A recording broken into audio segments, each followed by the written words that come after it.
Sulmi i Izraelit ndaj Iranit rriti çmimet e naftës së papërpunuar dhe gazit natyror në bursat botërore. Në më pak se një javë, çmimet e këtyre dy burimeve të energjisë janë rritur me rreth 20%.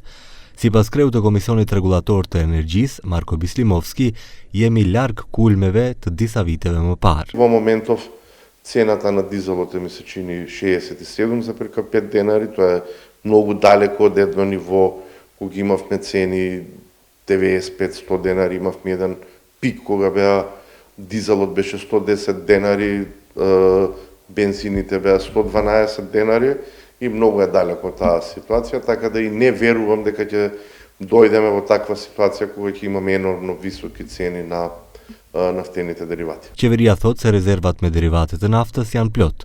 Sipas raportimeve, ato aktualisht mund të mbulojnë 76 ditë nga importet mesatare ditore, ndërsa plani i qeverisë është të arrisë këtë në standardin evropian prej 90 ditëve deri në fund të vitit. Само во тековниот месец се набавени 5 милиони литри, а до крајот на годината се планира и нова набавка со сличен обем, што представува показател за проактивен и одговорен пристап во управувањето со енергетската безбедност. Bislimovski njoftoi se nëse gjatë javës në një mesatare 5 ditore ka një rritje ose ulje prej 2 denareve, çmimet do të përcaktohen në baza ditore.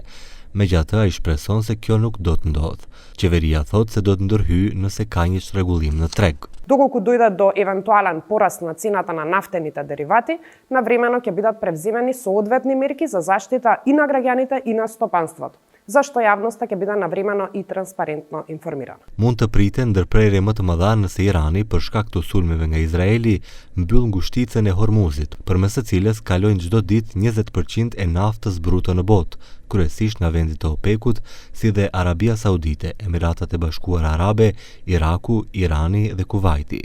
Përmes kësaj ngushtice, gjithashtu kalon 20% e gazit natyror të lëngshëm nga Katari në Azi. Por Bislimovski është më i shqetësuar për rritjen drastike të çmimit të gazit natyror. Ai thotë se rritja e çmimit të këtij burimi energjie ndikon drejt për drejt në rritjen e çmimit të energjisë elektrike.